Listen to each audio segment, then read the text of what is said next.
Want to know how to succeed with B2B SEO? Then stay tuned.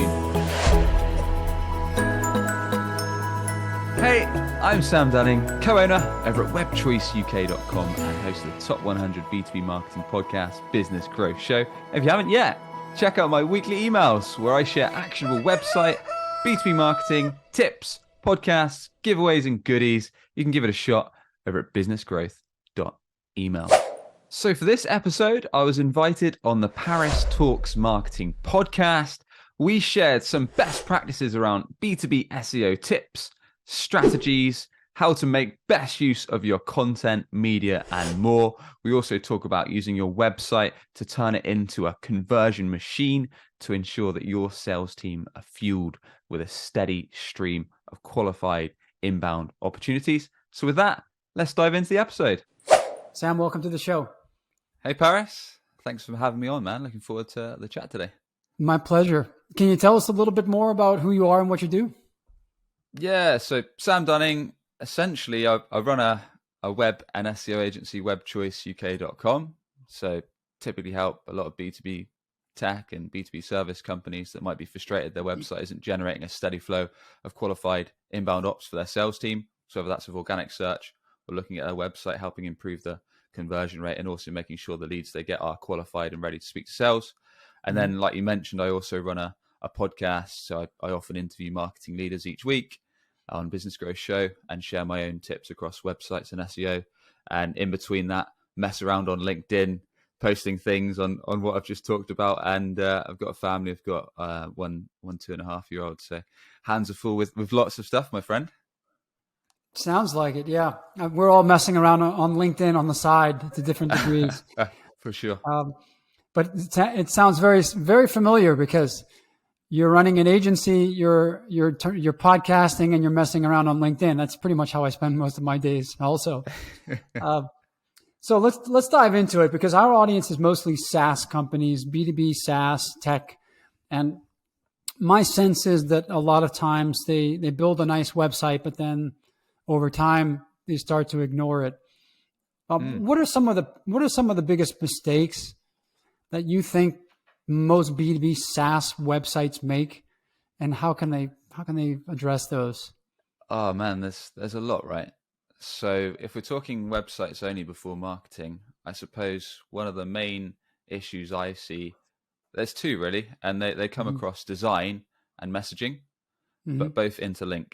So a lot of tech companies, SaaS company sites I see, you can go onto their homepage and even after 5-10 seconds of kind of looking at their hero area, their banner area and scrolling through, you're still not quite sure exactly what they do or how it's going to help or benefit you or the problem they solve. So they tend to use a lot of jargon, a lot of insider language. So you land on their homepage or their landing page and you're like, yeah, it sounds quite good. I can see that they've won a G2 award. I can see they've got funding. They're saying that they're award winning, they're cutting edge, but I'm still not sure exactly the problem they fix or how they help me. So they lack clarity is what I'm getting at. They don't clearly say, this is the main problem we fix. This is the benefit we bring. And this is how we're going to improve your business or life. And then guide you to take some kind of next step, whether that's learning more, requesting a demo, viewing case study, those kind of things. So that's part of it, lack of clear messaging that's going to resonate for their target audience. And then also design.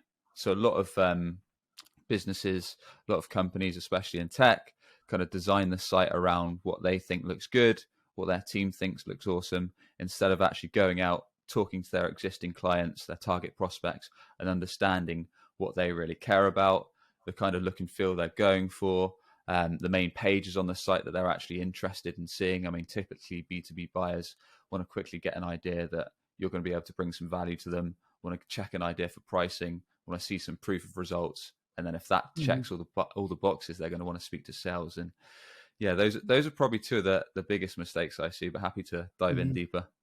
Oh yeah, sure. I'll add one thing that I notice a lot when I arrive at a SaaS website and I look at these day in and day out. I think there's often a lot of focus on the features of a product, but also a lack of focus on the personas or the use cases. And I think that generally should shift. It is natural to be proud of a product and to want to shout about the great features that it has and to have different either to have a features page or to dedicate a lot of the real estate to what the product can do. But what's missing is the particular use cases that align either with an industry or a particular role in an organization, or maybe even a mix of a role and that organization. Do you find that also to be the case? Yeah, a lot of I think it's a problem generally with organizations that sales reps quite often just want to talk about how great their product is. And then sometimes Mm-hmm. marketers do the same thing and just say, look, oh, we've got all these cutting edge features, this new technology and all that jazz. When quite often you'll find problems can resonate better. So if you can start with kind of, this is the bleeding neck frustration, or these are the 2 or 3 problems that we fix as the kind of selling point on your homepage. And then, like you say, when you get to dedicated pages on your site, whether that is talking about a specific feature or a specific product within your offering or a demographic that you help, then you can go into the benefits, then you can drill down into the features when you're on that specific page. But going for them first it just makes you show up like a kind of white dot in a sea of the sameness, like all your competitors are doing, really, because you're just saying the same things as them rather than drilling down straight away into what prospects are more caring about. Mm-hmm. Yeah. And the SaaS websites, I'm going to pivot over to SEO. And I think SEO is largely ignored by SaaS website webmasters. And it's partly because the websites are very small. They're some of them are even one pagers, but if not, they're only a handful of main pages. You got the home page and the pricing page, arguably the 2 most important pages. You might have features pages, you might have use case pages, some other stuff. You may have a blog, hopefully. But for the most part, because the site isn't that big, people tend to ignore SEO. Is that a mistake? Possibly. Depends on the organization, right? So if we're talking about a SaaS company, if they are creating a new category or in a category that's not mature, then SEO might not be the best fit, because people aren't aware of the problem you fix. Perhaps people aren't aware there's a solution to fix it. Yeah. The chances are they're probably not searching on Google for your offer because they're not aware your sector, your category exists. So in that case, you're probably better off creating content, creating media on the channels your audience hang out, whether that's LinkedIn, YouTube, podcast, elsewhere. But if you're in, the chances are you probably are in a category that's, most businesses anyway are in a category that's got a bit of maturity to it. So people are aware that there's a problem out there. People are aware that there's a solution to fix it. So in that case, SEO is going to be a big bet. And like you alluded to there, a lot of companies kind of, especially when they first start, which is fair enough, they just do quite simple sites like one pages, or just have kind of minimal content. But SEO can be kind of super effective. I mean, a lot of SaaS agencies go pretty hard on, especially funded SaaS companies, go super hard on outbound. So have a team of SDRs that are paying good money to hit the phones, hit email, etc., which is fine. Outbound's a good motion when you do it right, but then they'll neglect some of the inbound. So they'll probably invest heavily in like paid ads, whether that's Google paid search. They'll probably hit up the review sites like G2, Trustera, etc., but quite often neglect organic search because they usually think it's too competitive, but that often means they haven't gone niche enough with their keyword targeting and they haven't built out their site effectively, which we can talk about kind of some quick wins on that. But yeah, common mistakes are not having a detailed enough website, neglecting content, not doing proper keyword research, and just going for too generic terms, i.e. you run a CRM company, but you're just trying to hit keywords like CRM company and those kind of things. And it's like not niche, it's not drilled down enough. But yeah, SEO can be super effective because the chances are your target prospects are searching for what you do. You just need to make sure you're showing up for more specific high buying intent search terms. Yeah. I think there's also the concept of adjacent intent. So it could be that people aren't searching exactly for what you do or the problem that you solve, but they do have the problem and they're searching for something that's adjacent, that it's close enough that even it is worth trying to get that person to come to your website, either through a paid click or an organic click. So to compete on SEO for those adjacent terms. And I think that also there is something to be said there where you can bring people from somewhere in the neighborhood of the intent that's needed over to your side. For sure. For sure. Yeah. I mean, the good thing about SEO, right, like you mentioned there, is you can go for high buying intent search terms. So let's say you offered a CRM that was dedicated for the finance company. For finance companies, you could like, target search terms like CRM for finance or Mhm. best CRM for finance companies, etc. And that might be super high intent. If someone clicks through, the Mhm. chances are, if your website does a good job, builds some trust, shares how you help, they're going to convert and request a demo. But likewise, in the middle of the funnel, people might be comparing you to another vendor. So they might be like vendor A versus vendor B, or they might be trying to learn kind of a bit more into the solution. So that might be mid funnel, and then right at the top early funnel, they might be looking for like what to consider before investing in CRM, or how to Mhm. find a CRM for a financial institution, or 5 tips to make sure CRM is like a seamless integration for sales, which could be really early learning stages, but positions your brand as like a thought leader in the space. So there's a Mhm. lot of ways that SEO can be useful earlier in the sales process, and likewise it can integrate with other campaigns. So if you're running like demand gen, so maybe you're doing organic content on LinkedIn, if you're running paid ads on LinkedIn, if people are seeing you there, and then likewise they're seeing you in Google organic search, it's going to just build up your brand, build up your trust levels even more. Yeah, absolutely. Uh, One of the struggles that we've had is when we try to go niche with a in a category. So take the example CRM for finance companies. The issue that we face in these situations is that people are not searching. People don't indicate their industry with their search term. So even if someone in the finance industry is looking for a specialized CRM that fits their needs and their workflow, they still wouldn't indicate that in the search term. So it's not really um, it's still very difficult to target people by industry in search, either paid search or SEO. And then you naturally think, well, then we're only left with LinkedIn, industry targeting on LinkedIn. Uh, is there a way around that? Or is there a way to sniff out the industry that's associated with the right intent in search? Yeah, it's not. I'm not going to lie to you and say that there is a golden ticket to winning, Mm-hmm. because ultimately, like you say, it might be that some industries lack a certain amount of search traffic. Mm-hmm. Some just might not be worth targeting. So you can, as I'm sure you've shared on the show before, you can use tools, whether that's Ahrefs, SEMrush, Google Keyword Planner, to kind of get info on the data, get an understanding of whether some search terms are actually yield the traffic that are worth targeting. Mm-hmm. But with that said, sometimes the data is not always accurate, and it can be that you can target search terms that show up as having hardly any searches a month, and then you get onto them and they're actually performing really well. Mm-hmm. But you wanna test, like a lot of things. A lot of marketing's experimentation. So it might be that if you are in the CRM space and you hit a certain segment, you do have to do a bit of experimentation. So you might have to go Mm-hmm. for some more generic terms, whether that's like CRM for small business and things like that, if you are tapping into that. And at the same time, you might want to, let's say you hit 2 or 3 industries, you might want to try for manufacturing, for finance, for agriculture, and kind of see if any of those, build out dedicated pages for each with the problems you fix and the benefits you provide some Mm-hmm. useful content on there, some FAQs and all that good stuff. If they don't hit as well, yes, you might have to branch out into other channels, like you mentioned, whether that's creating content to educate the market on LinkedIn around your area of expertise and the sectors you help. SEO is not necessarily a magic bullet. It's not necessarily going to capture everything. So I often say it Mm-hmm. needs to be part of a multi channel strategy with some paid, Yeah. with some organic and such. Yeah.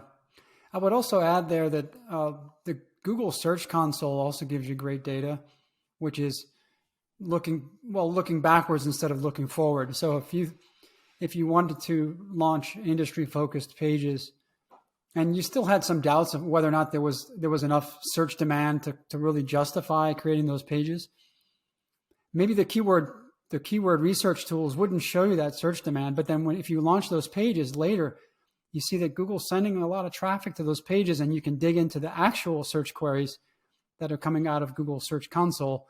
And then you can determine, wow, it looks like there is more demand than we thought. Or maybe you even discover that Google is sending some other different related keywords to that page that you didn't realize.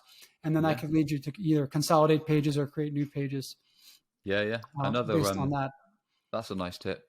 another one you can do as well is if you run the company or your sales team are getting common questions on a particular issue around the Mm-hmm. industry you focus on. So let's say, for example, each week you're getting questions like, what's the easiest way to upload data from, I don't know, HubSpot into your CRM, or from Gmail into your CRM, or if you're getting these Mm-hmm. questions time in, time out, well, that's something people want to know. Let's create content for it. Let's create an article page on our website. Maybe let's Yeah. create a video around it, a dedicated podcast. If these things are constantly coming up, and then if your website can be searched for that because you've got the dedicated article page that's super useful, answers those questions, Mm-hmm. that's another way you can actually create content that matches demand and search intent. Yeah. Do you think it's a good idea for the search marketers to spend one day a month on customer support calls to get that, hear the voice of the customer? For search marketers, Yeah, so that they can actually hear those questions that are coming back from real customers and problems that they have, and then they can turn those questions into content. I think it's a good idea. I think what you can do is, I often say, depending on the size of your organization, right? I mean, just meet up with, you don't necessarily have to get directly on the customer calls. You can either, if you've got the facility, listen to recordings, whether that's Yeah. Gong or whatever kind of cool recording software you use, or just get with your sales team, like you say, spend like a couple hours a month, have some drinks, some coffees, have some beers, and just say, look, guys, what are the questions that are coming up time and time again on these Mm-hmm. sales calls? And the sales team are going to jump in straight away, and they'll be like, people are asking this, people are asking this. Mm-hmm. But also, not just the questions, what are the common objections and frustrations we get? Yeah. Because if you can address objections, like a sales superpower is putting objections at the front loading objections on a sales call. Because if you address them yourself and the prospect's not bringing them up, You and kind of neutralize, yeah. you You neutralize the sale. neutralize the prospect then at that point, right? You anticipate and neutralize. Yeah. And your website can do the same thing. Because if your information pages on your website each have FAQs that are the most common frustrations and questions you get on that particular category, service, Mm-hmm. product, or topic, you're addressing them before the customer brings them up on a sales call. So it might be like, why is this solution so expensive? And then you're addressing that. Or Mm-hmm. how long does it take to integrate? Or how do you stack up against competitor B? Or what's the timeline to get results? Like these questions Mm-hmm. that customers bring up each week, your sales team will help you address them on your pages, address them on your videos, your podcasts that are integrated into your website. And that way you're saving sales team stress, you're putting customers' minds at ease, and you're actually driving more conversions because you're probably the most helpful piece of content on the web. Mm-hmm. So then, Sam, are you saying that that should be the driving force for content creation, the voice of the customer before the keyword research? In a word, yes. Mm-hmm. Because, well, they come together, right? Because these days it's especially in competitive industries, it's hard to rank. I mean, you can do things like this, the sky, especially for kind of super competitive terms. You can do things like the skyscraper technique, where you check out the certain search terms you want to rank for, see what your competitors are doing on their pages, and then try to one up them in all angles, like better content, better insights, unique statistics, YouTube summaries, etc. But if you can actually get and handle these things we've just talked about, unique insights around customer questions, objections, frustrations, and address those, and at the same time put in some good keyword research, you're making sure you're weaving in the necessary search terms, topics, you're building out the website technically to address all those things. So if you can kind of interweave them nicely, it's a win-win, really. Mm-hmm.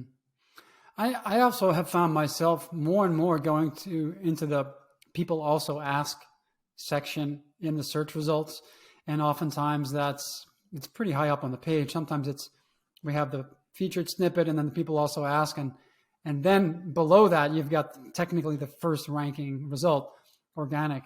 Now I'm ignoring all the ads, of course, and the people also ask, I think, represent a great opportunity too, because that's prime real estate. And I don't know how you would consider that in terms of ranking, but I think that Google is looking for content for those questions.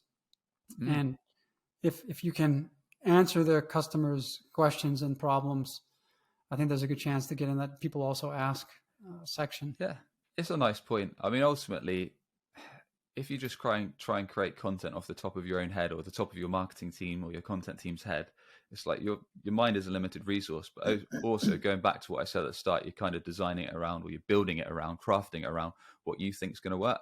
Whereas if you're literally taking the words from your customers, whether that's sales calls, maybe you're active on LinkedIn and you'll quite often see these questions popping up on other people's posts or your own posts. Why not address those? And likewise, you can go to sites like Reddit and Quora to get these intel, these ideas. Why not utilize what your actual prospects are asking? Because the chances are, if it comes up a lot, there's going to be a lot of demand, and people are probably searching for that query. Now, I have another question for you, Sam, which is, I've seen a trend now of LinkedIn posts getting longer and longer, and almost becoming, it almost seems like they're blog posts that have moved from the company blogs into LinkedIn. And I guess there's also a trend that I sense that people are more and more going to LinkedIn to not only to network, but actually to educate themselves and to get answers, as opposed to going to Google search, which leads them to blogs. And do you believe that that is a real trend? And would that make an argument that certain topics ought to be addressed first as LinkedIn posts, and then only later expanded into larger blog posts, or not even blogged at all?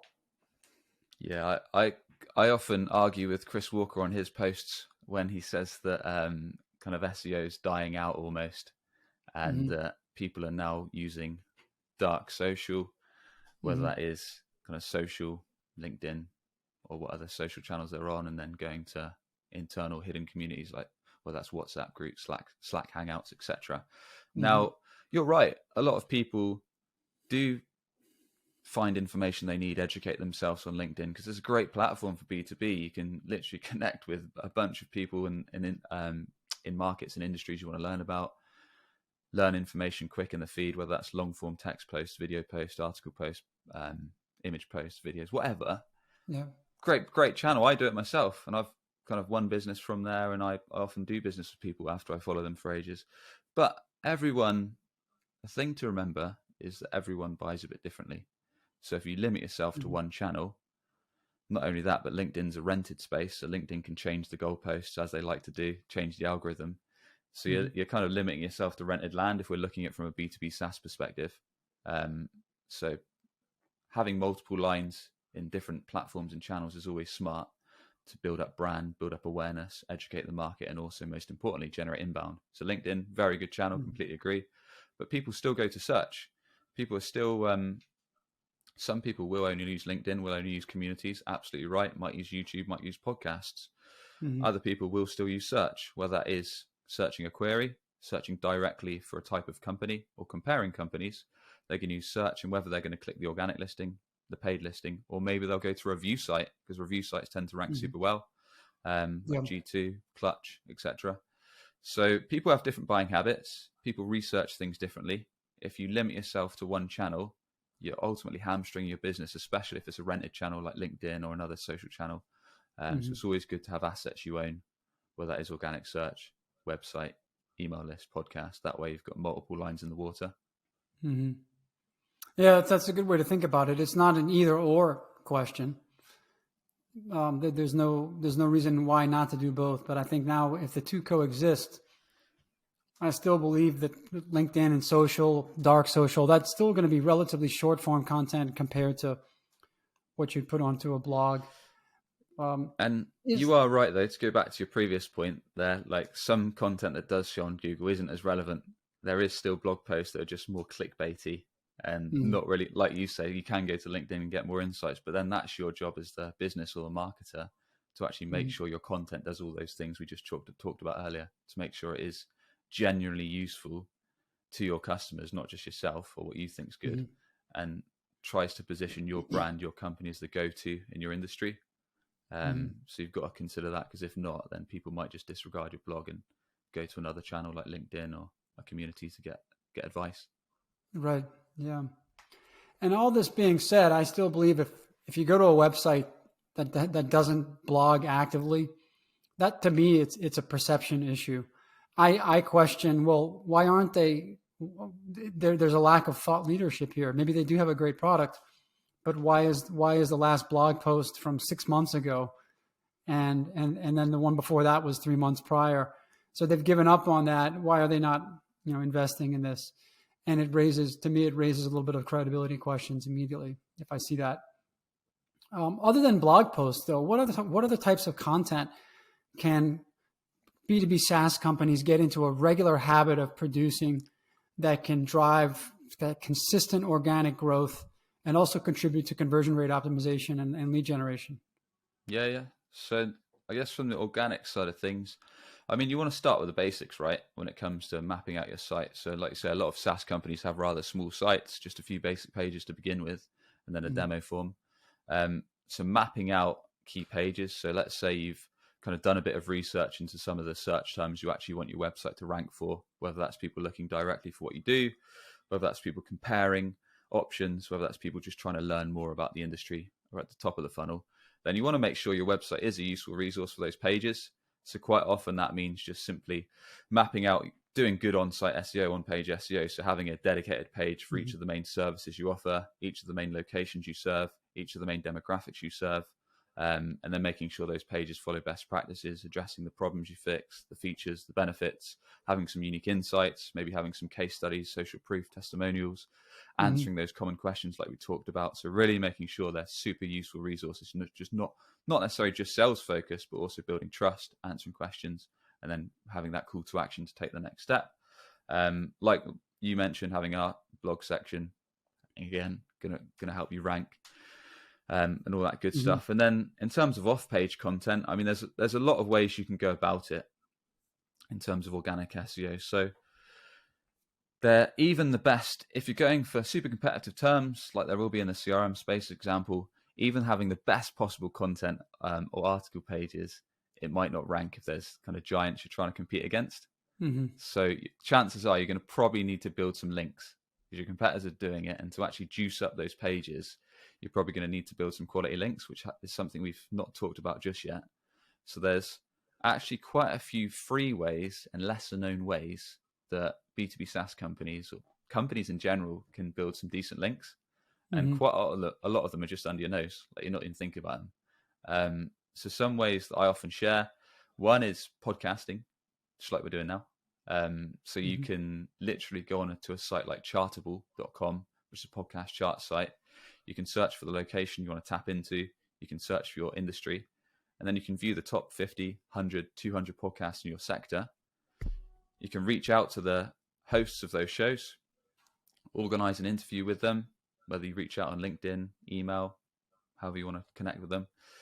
Give them a quick snapshot into what value you can provide for the show, and ask if they're open to having you on. And then if you do that recording, not only does it give you great PR and brand, because you're giving value to that audience and that relevant audience in your sector, but then you can often, these hosts will put an article page on their website, like a blog, on that dedicated episode. You can ask for a link back to your site, and likewise, maybe they want you to return one, which is fair enough. That's one simple way to build up credibility and get a link to your site. Other techniques. That's a great one, by the way. I love that one. So swapping the blog post links, because these are contextual links to editorial content. And I think these are the most natural looking links to Google as well, endorsing editorial content. It's almost a triple hitter as well, Paris. It's like 3 benefits to the price of one, because you get industry credibility, as long as you're not talking about how great you are on the podcast. You're actually giving genuine tips and insights and being helpful. So you get that. Then they'll probably promote the podcast on socials. So you get another boost there. And then you get the link. So it's like evergreen content times 3. So really big benefits. Another way is if you've got existing clients, existing contacts, existing partners that are having reputable websites, their website's been around a while, it's got some authority, why not create some content with them? So the chances are you've already got a relationship. So hit them up, say, hey guys, do you want to kind of boost your SEO? Let's create an article together on a topic that we're relevant kind of linked to, or let's create a video series together.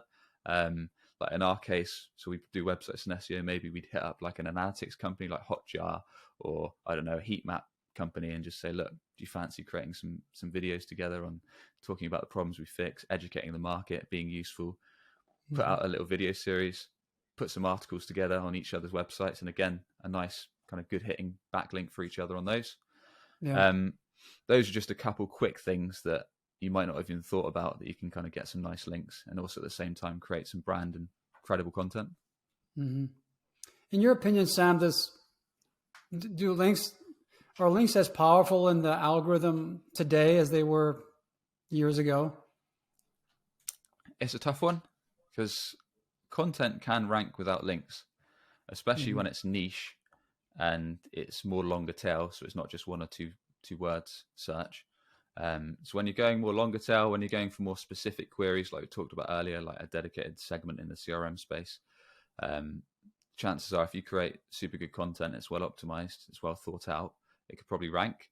But when you're going Mm-hmm. to more generic terms that are very competitive, like I say, you can have killer content, but the chances are your competitors are going to have big hitting links to their sites from reputable sites.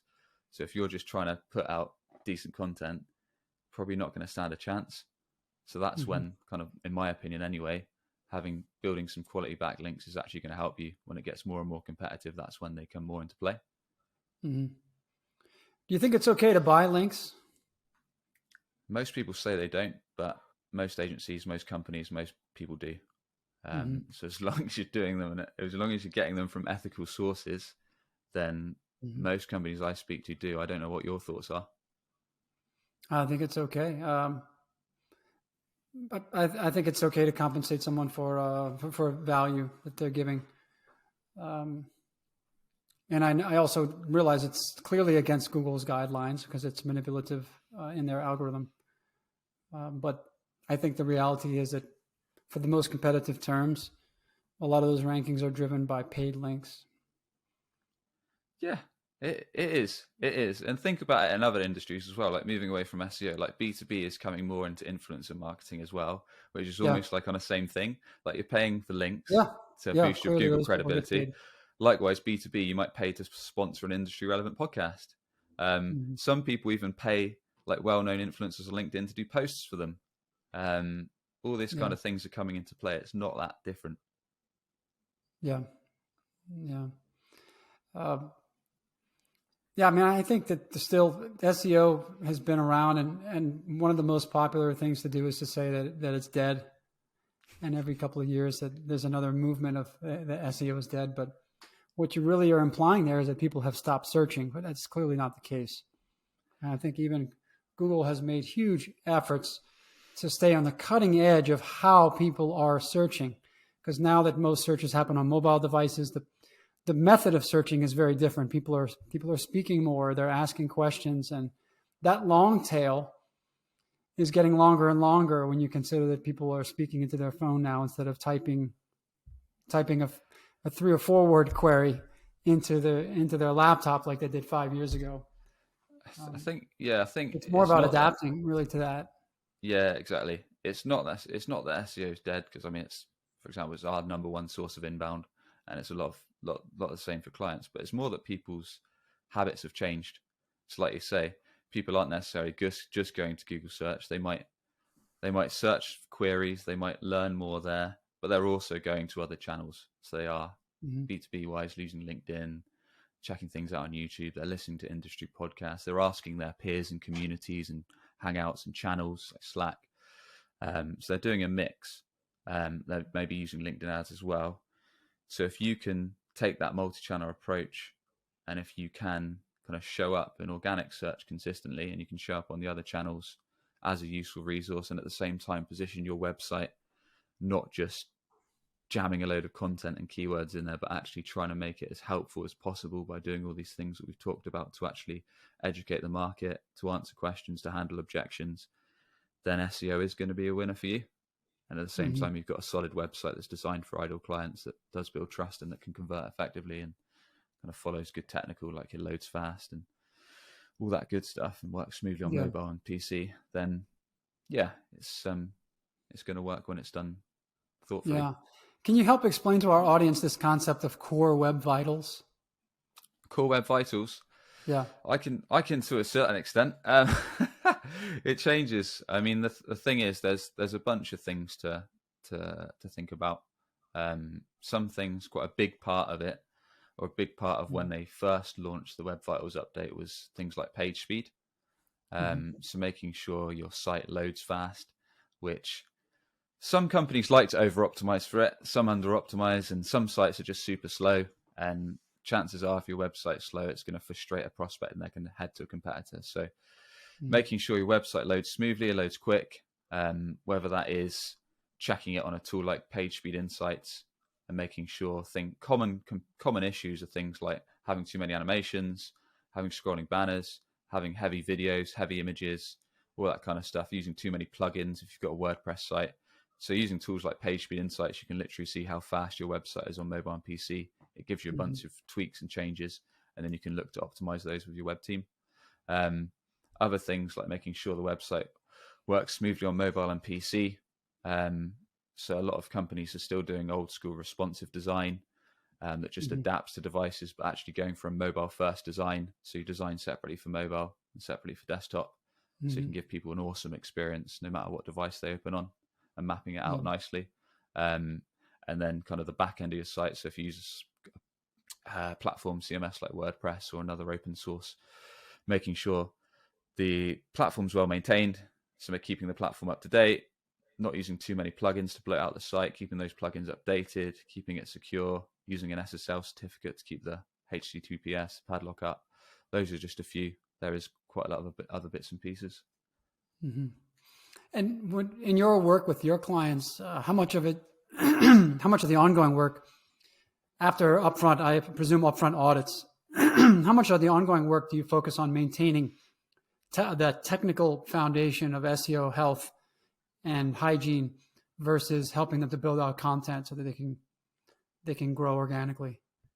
Yeah, so often it depends on what resource they've got in house. So some companies larger companies might have a web team that might want to manage the site, where we might just give recommendations. So we might just say, look, technically this month we want to do some updates to the platform.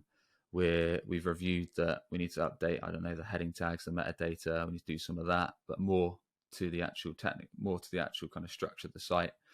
We might also say, like you say, we need to reshape some plugins. We need to do some speed work. We need to kind of do some mobile work, etc. But yeah, it depends on the facilities that the company has in house. We'll give some recommendations. But that aside, a lot of it's going to be analyzing the content, looking at the structure on site, making sure the pages on site are kind of as effective as possible, and then looking at off-page SEO. What are the opportunities that we can do in terms of distributing content, in terms of building some good links, in terms of ramping up the organic positions for some of the target search terms. But yeah, depending on the campaign, if it's like a full campaign end to end, so doing their website, doing their links, doing their content, doing their distribution, then we're gonna keep an eye on most things. Yeah. When is it the right time, or how do you know when it's time to either remove a page or update a page, remove it from Google's index, or overhaul it to make it more relevant with old content? Yeah, that's a good question. I suppose like a simple answer is in terms of overhauling. So if you've got pages that were ranking well, i.e. first page, and they've suddenly dropped, it might be that it's time for a refresh. Or likewise, if you've got old articles in your blog or your resource pages that are maybe a couple of years old, chances are they could do with a freshen up. And quite often with article pages, just by making a few small tweaks, you can actually get them ranking. I.e. if it was like top tips for 2020, and then you kind of rename the title, like let's say it was, I don't know, CRM best practices for 2020, and then you rename it to 2022, 5 hot tips or something like that. And then you freshen up the page, like you add a couple more insights. Maybe you add an interview with an industry leader. Maybe you add some more common questions. So you just freshen up a bit with some more relevant, up-to-date content and questions. Those just doing that sometimes can take it from page 2 to page 1, just by adding a new lease of life into existing content. So that's a nice way. I don't know if you've got any thoughts in terms of kind of when it's a good time to de-index pages or freshen them up. Yeah, man, I agree with everything that you just said. Usually the way that we approach this is if a page hasn't received any organic traffic in, I don't know, about a year, 0, and it also doesn't have any links flowing to it, it really has no value, and it clutters up Google's index. It's kind of indexation bloat. So any pages like that I think they can safely be de-indexed and removed entirely. If those pages have links, then you certainly would want to, instead of removing them or removing the pages from the index, you want to redirect them somewhere to preserve the link juice. So you don't want to lose that link juice. And then if the page looks like it has slipped in the rankings, I think what you said is spot on. I mean, how can we revive this and freshen this up? So let's look at the SERP. Let's see who now ranks for that term, or ranks top 3 or top 5, and essentially try to think about it like a Venn diagram. Each of those pages that are ranking top 3 cover a certain depth of topics, but if you can circle that Venn diagram and cover all that, it's kind of similar to a skyscraper technique. Yeah. Then you can get back up there. Yeah. So another thing that's neglected as well is not just the position of the page, but the actual ability of the page to maintain visitors. So also looking at the analytics of the page, i.e. what are the bounce rates on this page that we're trying to rank? Are they 60, 78% or higher? Well, they need work, because people are going on this page and then jumping off pretty quickly. And that could be because you don't answer the question quick enough. You don't address the query. It might be clickbaity, so the content itself doesn't resonate with the topic. Perhaps it doesn't build trust. It doesn't have social proof. It doesn't have case studies, reviews, etc. There's a number of reasons. And then the session time. If people aren't spending much time on the page, i.e. they're only spending a few seconds rather than a few minutes, then how can we improve the quality of the page? What's missing? Do we need to do some customer interviews? Do we need to talk to our prospects about kind of how they feel the site could be improved? That's a super powerful thing in general. If you can get your existing customers or your target prospects to actually review your website, it adds another layer to your site, so you can actually make sure that your content resonates, the message resonates, and they can also, like, one of the best things you can ask ideal prospects is, what can we do to improve our website? Like, if you can get them to spend 5 or so 10 minutes just looking at your site, looking at your homepage headlines, looking at your information pages, and you ask them what's missing, and if they say, well, you've got a pricing page on your site, this is a common issue with B2B SaaS. You've got a pricing page, but it doesn't actually tell me pricing. It says, fill in this form to speak to sales. Hold on, that's not pricing. At the very least, if you don't have A, B, and C rates, then give me a range. Product A from A to B, product B from C to D, product C from D to E, etc. It's not a pricing page if it doesn't have pricing, and the chances are people are going to bounce off pretty quick. So there's a lot of issues, a lot of things that SaaS companies, B2B companies, tech companies like to hide on their website, which ultimately leads to poor quality, unqualified leads getting fed to their sales team, which frustrates prospects and sales reps. Yeah, absolutely. And I know that a lot of folks want to empower the salespeople to give them some flexibility, not box them in with a transparent pricing on the website. But buyers are 99% of the time, they're looking for some indication, even if it's not a specific price. As you said, it's a range that, it's typically going to be between A and B, to give them some sense of the investment. Yeah, I mean, that's the thing. Like, your website can literally be your very worst or your very best salesperson. And if you think of your website as a sales rep, like if you asked a sales rep straight up, like, what's your pricing? And they say, I can't tell you now, I've got to get you on a 30-minute discovery call. And it's like, well, hold on, I want to quickly tell if I can afford this or not. Just give me a range. Like, I don't know, clients tend to invest from 10K per year. Do you see yourself falling in that bracket, or is that way off the mark? Great. That's actually a bit high. No worries. We can speak in 6 months when you're ready. Or, yes, that works. Let's set up a further conversation. But your website's the same. If you don't share it, your competitor probably is.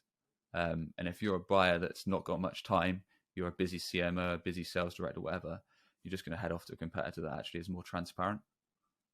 Yeah, absolutely. Well, these are some great tips, Sam, and we could probably riff all day on SEO and get deeper and deeper into the weeds. And I do miss this stuff a lot myself. As we wrap up here, is there anything that you wish that I would have asked you, or anything else that you think can benefit our audience? Yeah, I think we've given some SEO tips. I mean, if you want more, there's plenty on Business Growth Show, my podcast. But in terms of the site, I suppose it's just ultimately Really, really, the main thing I want to drill home is, with the SEO tips aside, like building your website as the best resource it can be to prospects. So making sure as soon as someone lands on your website, it loads fast, it loads pretty quickly, it quickly shares what you do, how you help, and then guides people to learn more, whether that's viewing your work, requesting a demo, etc. Then think of it from a B2B buyer's shoes. The chances are, if your homepage has done a good job and outlined those things, it's got some social proof quickly as well, some brands you work with, some case studies, some reviews, then they're probably going to want to check pricing. So they're going to flick to your pricing page. A few best practices for pricing is to, give a range or share your key plans.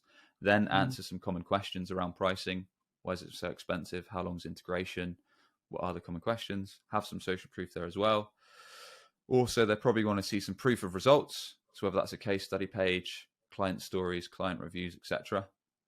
They might have questions again around that, so answer those. And then they're going to speak to sales quickly, but they're going to speak to sales on their terms, to give people multiple options to speak to sales, whether that is booking on time on a calendar, email direct, filling out a form, giving a call. If you can give people multiple ways to speak to sales, they can choose the channel that fits them best, whether that is click to call on mobile or booking a demo on desktop, whatever. So think about what your buyers want to see quickly, address that on your website, because if you don't, your competitors will, and your competitors are simply going to steal your leads. Great advice. Sam, thanks very much for being with me today. I really enjoyed the conversation. And there you have it. I hope today's SEO and website tips have been of use. As always, if you're on YouTube, a quick subscribe is appreciated, or on the audio podcast, a rating or review goes a really long way. And with that, I'll catch you on the next episode. Cheers.